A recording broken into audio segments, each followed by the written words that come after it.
یہ کہتے ہیں کہ اگر 3 طلاقوں کو ایک طلاق قرار دے کر اس کا کوئی قانون بنا لیا جائے تو کیا حکم شرع ہوگا؟ دیکھیں ایسا نہیں ہو سکتا ہے، اللہ تعالیٰ کے قانون کو کوئی نہیں بدل سکتا ہے۔ اللہ تعالیٰ اس کے رسول نے یہ قانون بنایا ہے کہ 3 طلاقیں 3 ہی ہوں گی، چاہے ایک وقت میں دی جائے ایک لفظ سے یا 3 الفاظ سے، 3 ہی واقع ہوں گی۔ مثلا کوئی شوہر کہ میں نے بیوی کو طلاق دی، میں اس کو طلاق دیتا ہوں، طلاق دیتا ہوں، طلاق دیتا ہوں، یہ 3 لفظ سے دی۔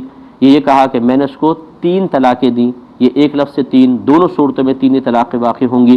اس پر صحابہ کرام کا اجماع ہے، اس پر چاروں ائمہ متفق ہیں، امام اعظم، امام شافعی، امام مالک، امام احمد بن حنبل رضی اللہ تعالی عنہم، اور پورے 1500 سال کے اندر آپ دیکھ لیں بڑے بڑے فقہا اس پر متفق ہیں۔